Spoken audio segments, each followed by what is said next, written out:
Column chromatography in biochemistry. Column chromatography is a technique used to separate biomolecules based on size, charge, and other physical properties. What were our goals in this particular experiment? Number one, to explain the fundamentals of chromatography, get some background. We're going to demonstrate the use of ion exchange chromatography and size exclusion chromatography. By the way, oftentimes we refer to ion exchange chromatography as IEC, so ion exchange chromatography, and size exclusion is SEC. And then finally, we're going to use our skills to separate a real-world sample, that is a sample that contains 4 molecules. So again, the idea of column chromatography is we often have what's called a stationary phase, oftentimes in a long, thin tube, and that has media in it that doesn't leave. There's typically a membrane down here at the bottom that prevents media gels from actually escaping out, and that's the stationary part of it. The mobile phase then is the liquid, usually a buffer or some other solution that moves through the stationary phase. And as the mobile phase moves through, it often carries analytes, proteins, carbohydrates, other molecules that can interact with the stationary phase. And if those molecules interact with the stationary phase, they're what we call retained, that is, they're held behind. And other molecules may not interact with the stationary phase, or they may be repelled by it, so they continue in the mobile phase. So let's think about how this works. So let's look at this a little bit more. So if we have our mobile phase and here's our stationary phase, the mobile phase moves in this direction. We're highlighting that by this light blue color as it's moving down. So as we put some mobile phase on top of the stationary phase, it continues to move down, and then eventually gets to the bottom, and things like water and other things that can get out of the membrane at the bottom, but the stationary phase is held behind. Hence we always keep that, as that tends to be our gel media in a column. Now the stationary phase can be a couple of types of materials. One of them we mentioned was ion exchange. That is, biomolecules that have a charge can be attracted to a media and be retained, those, and depending on the charge. So let's take a look at one type, which we call DEAE, and this is an anion exchange medium. That is, it's an anion exchange medium because it has this functional group on the end, and now clearly we have a nitrogen with a positive charge. That nitrogen with a positive charge will attract things that are negatively charged. So a protein or a piece of DNA has a negative charge. It can be attracted to this particular species, and there will be an interaction, and it would be retained in the column at least for a time. And other things that may have a positive charge or be neutrally charged would flow on through in the mobile phase and drip out the bottom as we saw there. So let's see what this would look like. So again, if we imagine one particle down here, we have a particle, have a bunch of little positive charges on it. And that would be typical that each little particle would have multiple charges. And if we had two species that came through, say a protein that was negatively charged and another protein or other species that positively charged, the one that's negatively would end up being attracted to these positive charges, right? So the opposites attract. The thing that's positively charged would ultimately be repelled by the media, and so it would just stay in the mobile phase and eventually be washed out at the bottom here. And while our negatively charged species, it would be retained. Now, of course, if you're trying to separate them and use them as a biochemist, you wouldn't want the molecule that's negatively charged one to be in there forever, right? So you want to bring it out. So what we would do is then add something else, like another buffer with a higher concentration. We might change the pH. We might somehow change the conditions in such a way that we can now take these molecules which have been retained and have them flow out, which we say is a loop from the column. Right? And so we can do this if molecules are charged. This is an example of DEAE, of things that are negatively charged and how they can be attracted.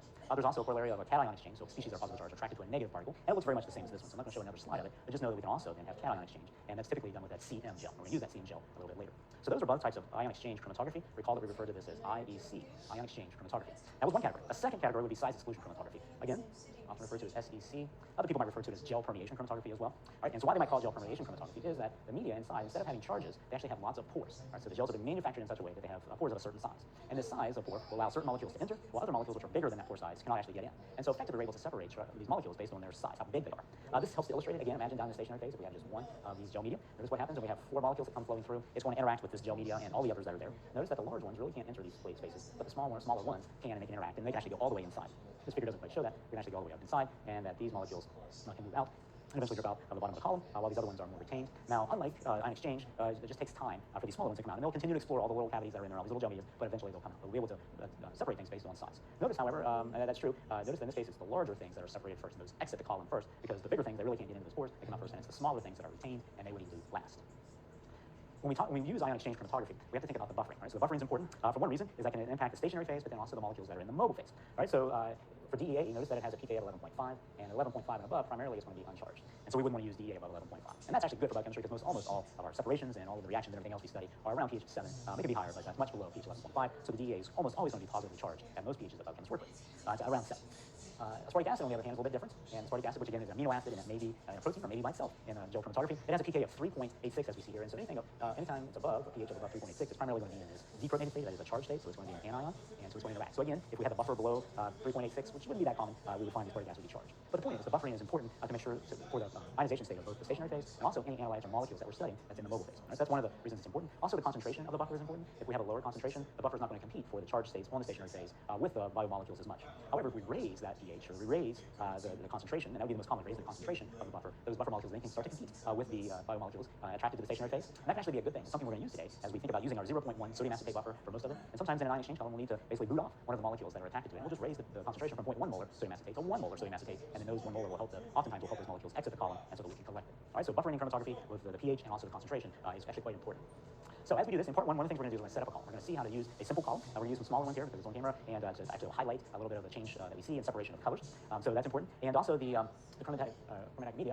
First, we're going to pour it in as a slurry that is a mixture of the buffer and of the media that's there, the stationary media. So we're going to allow it to settle to the bottom. So then when we see the media on the bottom, it's usually white, and some clear buffer that's going to be on top. And then we're going to run some buffer through it to actually help it colorate and get it to that pH that we need to in the correct ionic strength that we just talked about. All right, so for this first part of it, let's think about a couple of questions once you're answering the report. One of the things you want to think about is how is the elution or exiting the column different in size exclusion and ion exchange? That is, why do molecules exit the column? Right? And so in terms of what properties are really separating them by in size exclusion and also anion exchange. Another thing we want to think about from this first part, if we have a protein that's 200,000 Daltons and another one that's 15,000, and they're both placed in a size exclusion column, basically which one's going to elute or come out first? Right? So something to help you think about the size exclusion, and then also think about what we talked about, why buffering is important in ion exchange chromatography. Part two, we're going to separate some mixtures. So we're going to start off with two test mixtures, and we're going to apply those each to the column. To each one of the three columns, we're going to use the cation exchange and ion exchange size, and we're going to see how those test mixtures, how they interact with the columns. And then that will allow us to build a little bit of a method for separating a real-world sample, that is one where there are 4 molecules in the solution. This is going to be the types of compounds we're going to have in there. So we're going to have two test mixtures, 1 and 2, and so blue dextran is going to be part of both of them. Yellow dextran is only in 2, cytochrome C is in 1, vitamin B12 is in 2, and DME glycine is in 1. So those are our 5 different compounds. We have them in 2 different test mixtures. You can see the names of them. Also note the colors, and we'll often refer to them by color, but we have to remember, of course, that there is a molecule behind it. These molecules have physical properties. They have a molecular weight, and again, noticing that this is their Daltons. Again, it's effectively grams per mole for large molecules, and notice that we really are going from 500,000 really large blue dextran all the way down to something that's pretty small like DME glycine, a single amino acid. They also all have some sort of ion exchange characteristics, so either anions or cations in this case. And notice we also talk about whether they're very strong or weak cations or anions. And that's going to impact that strong or weak, how they interact with an ion exchange column. In this part of the lab, what we want to do is to look how we can set up columns, right? And so oftentimes we'll use much larger columns by chemistry, but in this lab we're actually just going to use these small syringes because they fit nicely to the size we're going to use. They also have these nice little stopcocks on them that allow them to easily be opened and shut to let liquid run through. That is the mobile phase, run through the stationary phase. So we already set up 2 of them, and I'm going to set up a third one. And this one's going to be the size exclusion gel. And again, it's basically just a plunger that you might, a syringe, with a plunger that you might use otherwise. We're going to just remove the plunger mostly and use it just the syringe part. So then what we can do is actually fit it with this little stopcock, and again, the stopcock is like an open shut, lets liquid run through, or not, and we can turn it in such a way. So one of the ways to get this to work is that if we just put the media in as it is, it would just run straight through the column and drip right out into our beaker. It wouldn't stay in there, so we need a way. So we actually can use this glass wool, like fiberglass, to help with keeping it in. And so we stick some of that in, make sure it's all nice and down in there, and then we'll just use our plunger in the stopcock, so that's open, so we don't get any air and anything else out, and we can just flatten that down to the bottom, right? So that'll give us a nice area for which the media can stick behind, and so it won't let the glass wool will let out water and proteins and other things that are soluble, but it'll keep in the size exclusion medium. Right? So that's what we have. This one's working with the size exclusion chromatography media. We're going to close the stopcock for now, and we'll mount it, and then we're going to pour in our media, and this is referred to as P100 media, and it'll let anything that's 1,000 molecular weight in smaller into the pores. We talked about that. So anything bigger than 1,000, 100,000, it will let into the pores. Anything larger than 100,000 molecular weight, it will keep and retain, at least for a little while, in its medium. Right, so we're just going to pour this slurry in. We put it around. We're going to pour our slurry into this, and we're going to allow it to just form in. And so we're going to let it settle. So one of the things that we have to do is we have to let the media settle. So we're going to do that while we're thinking about it settle. One of the things is we're using a 0.1 molar acetic acid buffer at sodium acetate buffer at about pH of 6. The other thing is I'll point out we have 3 columns. We have a CM, which is our cation exchange column, and you can see some liquid above it. The gel starts in here, a little bit of fiberglass is sneaked up, but we do have some gel that's there. Our anion exchange is our DAE, and this one's a little bit more clear. It's more white. This one's like a little more translucent, the CM, and that's why this one appears different. And we have it here, and then our size exclusion is starting to settle. One of the things that we can do to help get started for an experimentation is we can open the stopcock, and we're going to let a little bit of the buffer run through. And these run through at different rates. We can see them dripping through, and so you can see that. And so that allows us to wash the buffer wash the column with some of the buffer to help make sure that the pH of the buffer has gotten into the gel and helps to get the pH. One of the things is we're going to let this come down, and we don't want the gel to go dry, so to speak, and so we're going to make sure that as we're dripping through that we always keep a little bit of buffer above the top of the gel. Right, so that's down here for the CM, and it's right out there for the DEAE, and the size exclusion, we're still waiting for it to settle down just a little bit. All right, so it's dripping through.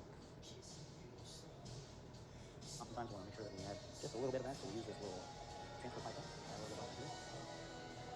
So there.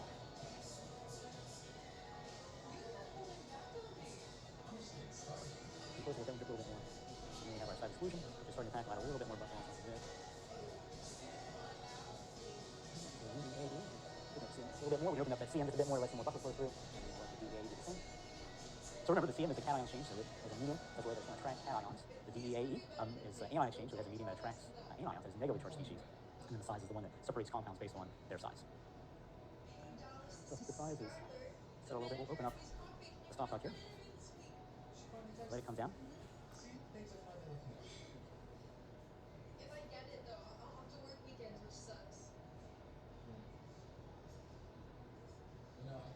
All right, so I think the size exclusion one's settling in nicely. All right, so in this case, we've been able to set up our 3 columns, our CM, DEAE, and size. Remember, those CM and DEAE separate things based on charge. The size exclusion column that separates things based on size. We're going to use those in just a little bit to separate some test mixture compounds, and we'll be able to look at these compounds and see how they interact with the column. Now that we've constructed our columns, we want to take a time to actually test them out. We're going to use test mixtures 1 and 2. So now we're going to start with test mixture number 1. Test mixture number 1 has blue dextran, cytochrome C, and DMP glycine. All right, so we're going to look at them. So you'll see the colors: blue for blue dextran, see sort of an orange-red for cytochrome C, and then yellow for DMP glycine. All right, so we'll look at those colors. You also want to connect back with the table the types of molecules that we're working with in this particular test mixture and what their properties are for size and also for charge, whether they're positively or negatively charged. And of course, that's going to impact how they actually interact with the columns. And so that what we're going to do is we're going to have test mixture 1. We're going to apply 0.3 milliliters, so 300 microliters of each one of this sample to each one of these columns. We'll look at them individually. We're going to start with the CM over here on the end. So I'll pull out 300 microliters into my automatic pipetter. I'm going to load that on top of the CM gel. I'm going to try to do that diligently, or not, just to try to make sure that evenly dispersed across the top and a little bit in. Ideally, it'll be a little bit more layering, but unless we have that attached, I'm going to open the stop column on this CM column just to let the dyes seep in. I've got just a little bit of buffer on top of it, and then I'm going to add a little bit more buffer to the top again, trying to gently layer it. Try not to dilute the dyes too much, because if we dilute them, then they spread out. So I'll just add in just a little bit of buffer. Open this again, and then I'll probably stop it. So put it up, let the buffer go in, and I think the dyes are in. And you can actually already see some of the separation, right? So you can see some blue here, green, a little bit of orange, with red at the top. So they're already starting to be separated. Sometimes we refer to this as being resolved, so we're going to resolve a mixture into its individual components, and that's going to be one of our goals at the end of the lab, to separate a compound. So we've got a little bit more dye there, and so we're going to open up the stop column and let this start rolling, and you can actually see the blue making its way down, and then nicely kind of behind it, you see the yellow, and then you see the red at the top. So make sure we have a little bit more buffer to keep this going. Ideally, you never want your column to dry out, and we don't want to miss the blue that's coming out. So notice the blue color is already starting to drip out, so we're going to swap over to a test tube. And what you might be able to see at the bottom there is that we have some blue that's coming out. I want to swap out the test tube, add a little bit more buffer, keep this running, and it's almost getting dry. And so the next you'll notice there's a yellow compound behind it, so you might think about that, what that is and what its charge is, and does it make sense that it's not really sticking much in the column? It's actually coming around, so we'll collect that one. And it's a little fainter than the blue, but you can see the yellow at the bottom. I'm going to block that for just a second to get a little bit more buffer to layer on top. That's what I use, Bridget. See it dripping a little bit more, and we have the yellow that's coming out. The yellow. And maybe even has like a little bit of like greenish, which maybe indicates that there's maybe just a little bit of blue, but it looks fairly yellow. So I'm just going to allow, we've gotten a nice sample of that. Let's compare to our blue. I'm going to load a little bit more buffer. Notice we have our red compound. All right, so that's cytochrome C sticking right there at the top. And it really hasn't moved much at all. It's staying on the top of the CM gel, which means it's really interacting well with the gel. That's actually a positive property in terms of favorable property for it to interact with it. It's a CM numbers cation exchange. So I'm going to increase the concentration of the buffer from 0.1 molar up to 1 molar.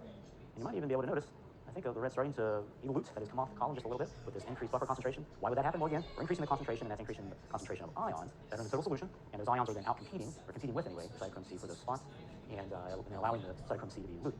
And that's actually good news for a biochemist or someone in biology that is trying to separate, say, something like cytochrome C from other compounds, because it would stick to the column on the stationary phase while the other things elute. So back to our little demonstration in the video about how that works. All right, so I think the reddish pink is starting to come down, so we'll put a test tube in here. Catch a little bit of that in while this one's starting to a little bit, just a little bit more 1 molar. Sometimes this red one takes just a little bit of time, so we'll let that go. And then we'll actually add some of our compound to the test mixture, number 1, to the second column, which is our DEA. This is our anion exchange. So change that. So add just a little bit of it. And we're trying to load 300 microliters to each one.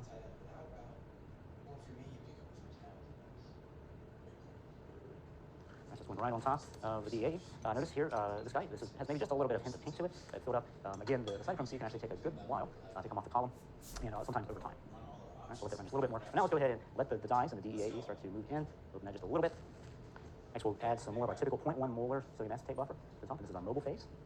And we use this as lower in terms of concentration. They're all, whether it's 1 molar or 0.1, it's all pH of 6, so we haven't really changed the pH, we just changed the concentration of the ions. So we'll start to open this and allow these to come out. So, all right, so again, you can notice when the DEA already start to see some separation. You start to see sort of a darker line down here and a yellow line behind it. Huge opportunity, and I could not be more excited for the world to see what they're doing. No pleasure. And how does it feel to ever start following in your footsteps? All right, so while that's happening, we'll add just a little bit more buffer here to our CM. Again, noticing it's still red. That's a characteristic of this compound. Again, it sticks really strongly, and it takes a lot of buffer for it to come out. All right, so now as I think we have a little bit of sort of red color, perhaps light. Yeah.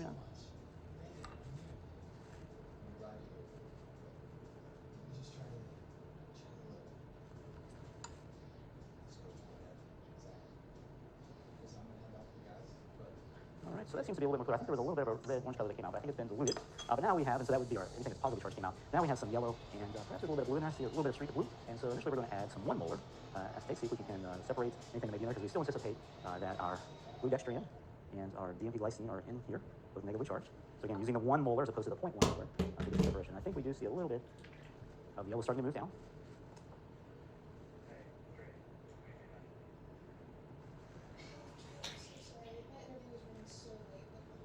Let that one run just a bit.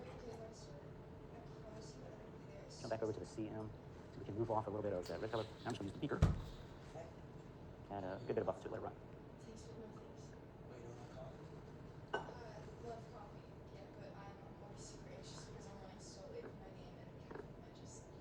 All right, so in this, I think there's still the yellow. I think there's a hint of blue in there for the blue dextran. I think both of them are not really, they're being maintained fairly well, which we would expect given the charge state. So I'm going to start to add a little bit of HCl. You can start to get some movement. Oh, yeah. My apologies for keeping you Right, so I think the yellow's starting to move down. We have a little blue line. The blue line's a little bit harder to see, honestly. For whatever reason, it doesn't seem to be as concentrated in this one. But I think the yellow is starting to move down to separate itself from the blue. So that would be the DMP glycine and the blue dextran. The blue dextran we would expect to be a little bit strongly held in this column. Use all the emojis. Use an appropriate amount of emotions. Come on, you're in a rush. Wow, that's amazing. Impressive GPA. You have a dance major? Cool. No private research experience. Not very fast learner. One question. Why do you want the job? That's funny. You're funny. As I said earlier, I love coffee and you go to people. Usually. All right, so our yellow color is starting to get to the really bottom. I think we might be starting to lose just a little bit of it. I can't take back what I said, okay? I don't want this job. But I need it. Financial aid is a joke. Still fairly faint, honestly. We'll switch test tube, see if we can catch a little bit darker amount of it coming out. Oatmeal lattes is how I get to stay CalArts. I will show up to every shift on time. All right, so we start to see it's a little bit yellow. Might even have a little bit of yellow-green to it. The blue dextran was always sort of light in the whole time it was in there, so maybe they were clearly luty. I really don't see any more presence of the blue band, the slight blue band that's earlier. So we're going to say that this sort of a yellow-green, having a mixture of both the blue dextran and the DMP glycine. And so we're going to stop the DAE for that. All right, so we'll put that here. And next we're going to move to the size exclusion column, and this separates things based on size. Again, remember, the larger the substance, the quicker it's going to move through a size exclusion because it cannot enter the little pores, and so it can't be separated as well. Same procedure, we're going to open the stopcock, let the guys go in. Since this is separating just based on charge, we're pretty much only going to use the 1.1 molar, right? Sodium acetate, because the ion state really is not going to matter as much here.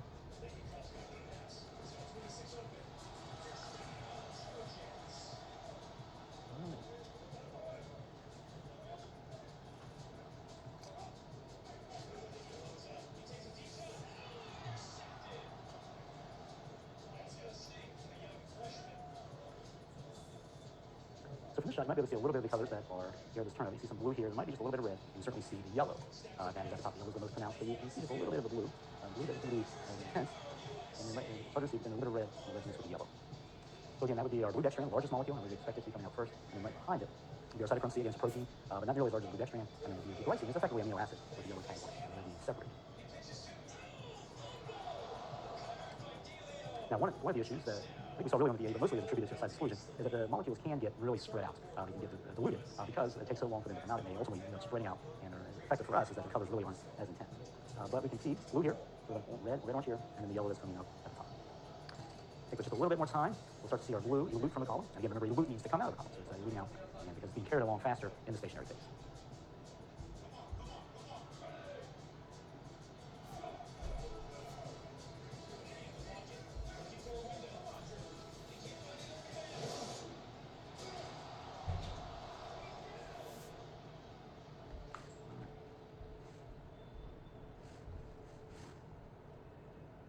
All right, so the blue dextran seems like it's about ready to elute.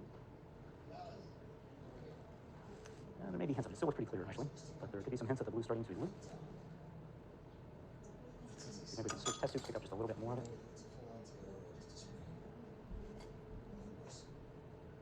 is he gonna do with me? An injury like this, especially this early in a career, it's not going to be acceptable. And I don't know if I can see honestly that much. I think the blue has come out, but I think it might be so diluted it actually just appears colorless. You see a little bit of the red coming, and then the yellow is on its way as well. Again, we often refer to these as colors because they're easy, but remember that we're talking about DMP glycine, the cytochrome C, and then the blue dextran. All right, so those are based on size, and if the blue dextran, if it was in that test tube, again, maybe a tenth of blue somewhere, it's the largest. The cytochrome C is starting to come out second. It's the second smallest, and then the DMP glycine is fairly small. And you can notice how broad the peak is. So notice, we talked about the blue, and so the yellow is fairly intense, and that peak is now really widening as those molecules start to expand. And that's really one of the characteristics really of a size exclusion. One of the downfalls is while it separates based on size, what we notice is that it tends to broaden the peaks and tends to dilute out compounds. And so for that reason, sometimes it's not used best for separation, but more for analysis. So what we've been able to do in this portion is to look at test mixture number 1, blue dextran, cytochrome C, and DMP glycine. We're able to collect some data on those. And again, notice that there were a couple times where we had light colors and maybe didn't fully get them. But that's nature of science, and we're going to work through that in the next test mixture and also separating a real-world sample. We've done test mixture number 1. Now we're going to work on test mixture number 2. So we're going to apply these to the columns as we did before. So again, 300 microliters. Each one of the sample to each one of these columns. We'll start again with our CM column. Again, trying to gently layer this right on the top, so uniformly is applied. Open stopcock just a little bit. They go in. And then we'll open it again as we've added some of the 0.1 molar sodium acetate buffer in our mobile phase, as we've been calling it. And again, the mobile phase because it's moving through. And so thinking about the compounds that are coming through here, Again, think about the CM, so you might see some blue, reddish there. You might get a little compound that is connected with, and you also probably likely see some green. And again, remembering that we'll use our color combinations, that we can think about what color combinations gives us green, because we have no green molecules per se in this. But what happens if we have a blue and a yellow, right? And they are both together, that could appear green. So we have a green color coming out. We also see our nice cherry red. Any preferences on music? Hey, once those doors Right, I'm going to switch out test tubes. Again, we see one that is green, likely a combination of 2 or more compounds. I don't care. And we'll collect in between, and it looks like we may, pretty soon, if not already, having just a little bit of cherry red coming out.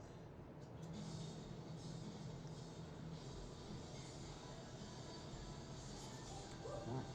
Can you turn it down? Can you just lower it? This one appears maybe have a little bit of reddish tint hue to it. Put it back here. Then we have our CM. This is our CM column, cation exchange. We want to make sure that all the compounds are leading out. We can actually add just a little bit more of the 1 molar, so a little bit higher concentration to compete with any species that are there. And so this then happens to encourage any species that are attached, that are retained by the column, to move on out. All right, so this one's looking fairly colorless to me. Not much there. We'll go ahead and stop this. But I think what we can basically say is that we've had 2 major colors. Elute from this column, we actually have green, right? So likely a combination of 2, and then highly dilute for this reddish color. It's not super intense, but nonetheless just a little bit of red, and we actually may have just a little bit of that red still remaining in the column. All right, so that's for CM, the cation exchange. We'll put this back, and so then we'll talk about our DEAE, anion exchange. Next one. So we have just 300 microliters to it. We'll open up the stopcock just to let those drain into the column, and then we'll use our 0.1 molar buffer. Next month for music video shooting. There's no budget whatsoever. Once again, you see a little bit of a green color, All is like super and you might be able to see a little bit of sort of cherry red right there. And actually looks like it might have a bit of blue as well. Thank you. I would love to. I don't know if we can make it work between class and rehearsals from our showcase. All right, so we're going to, I guess, a little bit of a greenish color coming out, which again is likely a little bit of a combination of yellow and blue. Perhaps we've overloaded the column just a little bit. Some of the blue colored compound, the blue dextran, the yellow dextran are eluting. We can definitely see some of the blue color at the top there.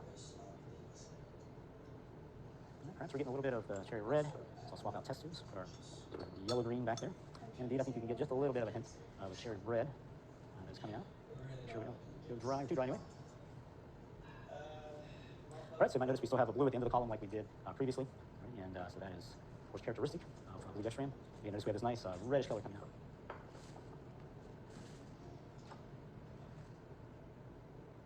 All these hills and honor points. I could stay for free. The Waldorf Astoria in the Maldives. What about Canopy in Paris? Doesn't matter. When you want points that can take you anywhere, anytime, it matters where you stay. Hilton, for the stay. I think that's diluting out a little bit, so that means the majority of it is coming out.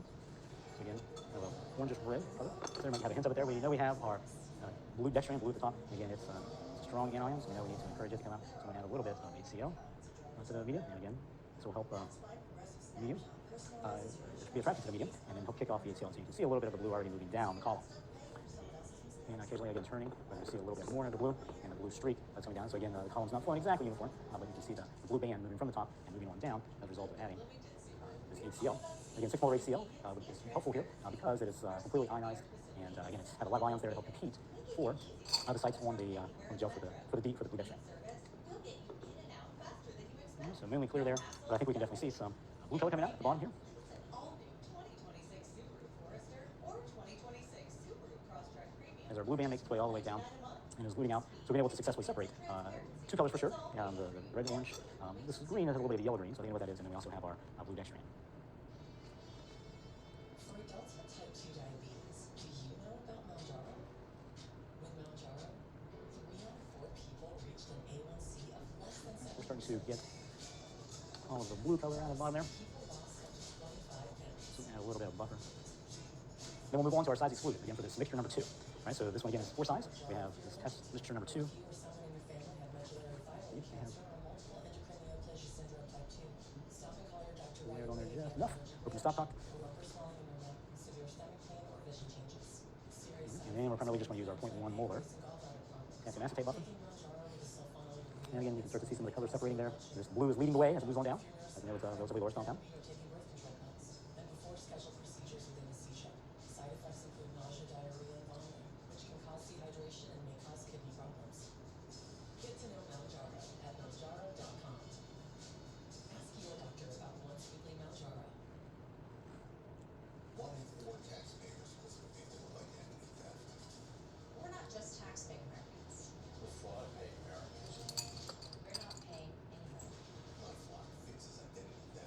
You can definitely see the difference in color. We see sort of a bluish, maybe some yellow. There's definitely a reddish hint there, a cherry red.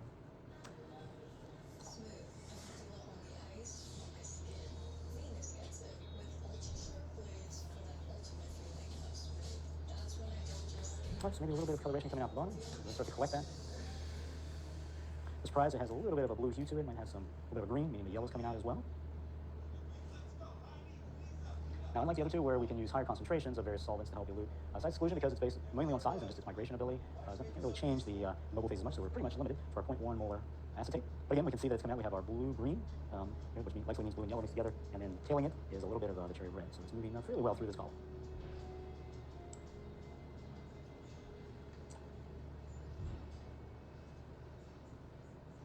New spot? You shouldn't be looking as much.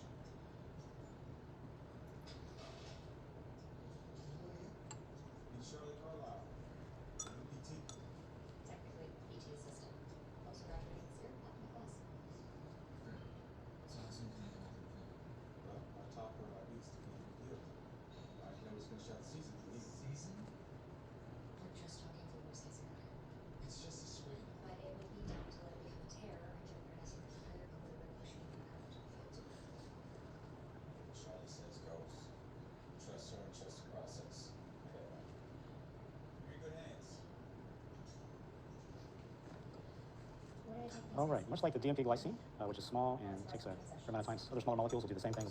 So we've shown that we've been able to get the larger molecules, sort of blue dextran, yellow dextran, and other molecules that are larger out, and then some of these smaller ones, Take it easy. they tend to be retained. We can still see a little bit of that cherry color. And notice also that the cherry color, which is in there, I mean, it's diluting out, so it's spreading out, which is typical of size exclusion columns, and we can actually see maybe just a hint of that reddish coming in through. All right, but primarily our goal was to see how these separated and think about the order that they're coming out. And so we're going to let the cherry red come on out, and as we do that, but next we're going to use this information from our test mixture number 1 and test mixture number 2, and we're going to do a real world sample. We're going to mix 4 different compounds, and we're going to use 2 of these at least to separate them into 4 individual test tubes. Okay, with the information from test mixtures 1 and 2 in the books, we're going to use that to separate a mixture of 4 compounds. We tried 3, we're going to try 4. We're going to try blue dextran, yellow dextran, vitamin B12, and also cytochrome 3. So blue and yellow, cherry red, and then also an orange red that we're going to try to separate. And we're going to try to put all of that sample initially in one column. So we're going to try to separate it, not across several of them, but put it on apply to one column first, and then look at the components and see if we can end up with 4 test tubes with 4 different colors in. All right, so some of those reds and orange reds, they can be a little diluted, so we're going to make sure we can see if we can get them. All right, so here's our sample, again, of those 4 compounds that we talked about, and we're going to load about 700 microliters. Just this and apply it to the column. And so I've chosen to actually apply it first to the CM column. Right, so we're going to apply it first to the CM column, and if we need to, we're going to use the DDA. And I'm not choosing not to use the size exclusion in this particular case, because the size exclusion often results in things that are fairly diluted. Sometimes can take a long time. Right, so we're going to apply this guy to the top of this column. Again, as typical, we're going to open stock up, let the compounds get in. When it gets really dry, we're going to add a little bit of buffer. There's an opal phase right to the top. And this is our typical 0.1 molar sodium acetate. You're going to open this up, and again, let the compounds start to move through. So you can see some reds, and perhaps maybe you see it's almost kind of a dirty color, maybe blue-green there. But definitely you see some fairly intense red, might be a little bit orange, might slide down there. All right, so what do you see? So you want to make sure you record your observations. Again, it's the CM column, about 700 microliters of our sample with 4 compounds. All right, so I start to see a little bit pigment, and stop it briefly. Put that actually in. Pico and so again, we can see just a little bit of some yellow-green, maybe even just a little bit of red starting to sneak out. So I'm going to swap the tubes. I think we actually put a little bit more buffer. So I think in this first one, we got some blue and yellow, and also maybe just a hint of an orange. For the second one, we're definitely getting a little bit more of an orange, and then we see some cherry, maybe left behind there. So like that. Oh, the O's and G.I. Joes. And a little bit more here. All right, so yeah, beautiful cherry red there. That's the blue. We're going to encourage that to come out. Just, it's coming out pretty well on its own, throwing out that nice test tube. We could go back to your plate and have it on the phone. Something. All right, so I'm going to allow that to dilute just a little bit more. We'll get some more of that cherry red as it comes out. A little bit of that. All right, so I think we can definitely say we have the one that's more of the cherry red color that's shown there. Here we likely have a mixture sort of of green, which is blue and yellow, maybe a little bit of the orange, and this one of the cherry red. And then this, which would be a little bit more of the red orange. Second, so I'm going to maybe have a little bit intense. Take those 2, vitamins B12 and the cytochrome C, that separated fairly well just from the CM column. And then what I'm going to do is I'm going to apply this, the rest of this, into the DEAE column. And this, I hope, will separate some other things. So we'll apply this one to the DEAE. Again, open the stop block here. And again, we didn't really apply a sample from one column to the next, but it's allowed, right? So, and that's oftentimes how scientists will be able to separate compounds. They might use 2 or more columns, but usually 2 will get it. And so we'll open this up. see if we can get some separation of this. Looks like a little bit orange. And initially I thought maybe there's some green from the combination of the yellow dextran and the blue dextran. And maybe we do see a little bit of yellow, maybe some reddish there, and then a little bit of blue at the top. And as we're adding some of these, adding some of the spatial differences as well. Right, I think we can see fairly well discern with the yellow, a little bit more of this cherry red, I think, and then also the blue. In fact, I think some of the yellow is starting to, some of the yellow dextran, starting to elute right now. Get that here. Yep, we getting it? All right, so I think we can definitively say we have some yellow now that's separating. Only Seals is a little bit more of a cherry red, but we have over there as well, evidently a little bit of contamination from our CN. I'm going to pull this out. Looks like the yellow might be just becoming a little bit darker than we would think. Maybe it has a little bit of orange in it, perhaps. Put that there. In fact, maybe we are getting a little bit of the orange right there, which might be in that guy over there, in the first one. Recall this is the one where the blue dextran really likes to hang out with the DEA. So typically we need to add 6 molar HCl to get it out. But I think we definitely are losing some of the orange, reddish orange, different from this cherry red, and we're isolating it. So wow, we have a little bit more of our 1 molar buffer, it's a little bit higher concentration. Okay. I'm just tired. Right now we are still getting a little bit more of the pink coming out. I'm going to wet it. I collected, I think, enough of that. Oh, it's not that far. We can walk. Treatment. Dallas. Isn't this a lot for your knee? I'm fine. Quit worrying about me. Okay, I'm fine. Let's go. All right, starting to get some good separation. That's exciting. We're able to separate.